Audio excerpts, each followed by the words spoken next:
Masjid Pucang secara administratif terletak di Dusun Pucang, Kelurahan Murti Gading, Kapanewon Sanden, Kabupaten Bantul, Daerah Istimewa Yogyakarta. Masjid ini terletak sekitar 7 km dari kilometer pesisir selatan Pantai Samas atau sekitar 20 km arah selatan kota Yogyakarta. Tidak banyak yang tahu kapan persisnya masjid itu ada dan berdiri. Namun, warga sekitar mempercayai masjid tersebut telah berusia lebih dari 300 tahun atau berdiri pada abad 17 Masehi. Jejak-jejak Kiai Pucang menyebarkan agama Islam di wilayah selatan Jawa saat ini masih bisa ditelusuri dengan adanya banyak nama dusun Pucang, salah satunya Masjid Darussalam. Diperkirakan pada awal berdiri Masjid Pucang atau Darussalam masih sederhana bangunannya. Baru pada zaman Kesultanan Ngayogyakarta Hadiningrat, masjid itu dibangun lebih besar. Masjid ini menempati tanah milik Keraton Yogyakarta seluas 799 meter persegi yang disebut Tanah Putih atau Tanah untuk Keagamaan. Bangunan masjid dengan model joglo rangkap menggunakan kayu jati, satu bangunan sebagai ruang utama masjid, sedang satu bangunan lagi sebagai serambi.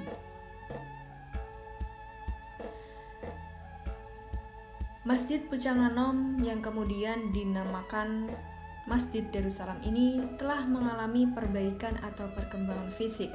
Setidaknya tahun 1750 masjid ini dilengkapi pagar dari batu bata.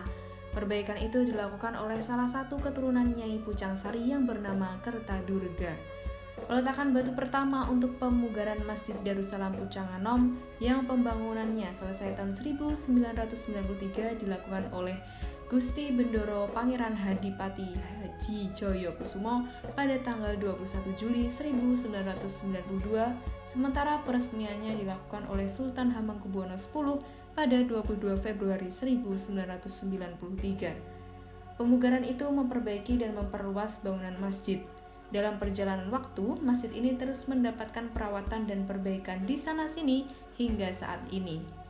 Masjid Darussalam Pucang pernah pula digunakan sebagai markas pasukan Hizbullah pada masa perjuangan kemerdekaan, khususnya pada masa agresi militer Belanda kedua, yakni tahun 1948 sampai 1949.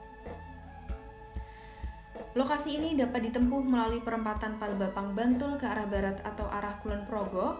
Setelah sampai di pertigaan Sapuangin, ambil arah ke kiri atau ke selatan. Ikuti jalan ini hingga melewati Gejelek Pitu, SMA Negeri 1 Sanden, kantor Kelurahan Murti Gading, dan sampai SD Negeri 1 Sanden. Pada sisi selatan SD Negeri 1 Sanden ini terdapat pertigaan, ambil arah ke kanan atau ke barat hingga menemukan Pondok Pesantren Al-Furqon. Lokasi masjid ini berjarak 400 meter di sisi utara Pondok Pesantren Al-Furqon.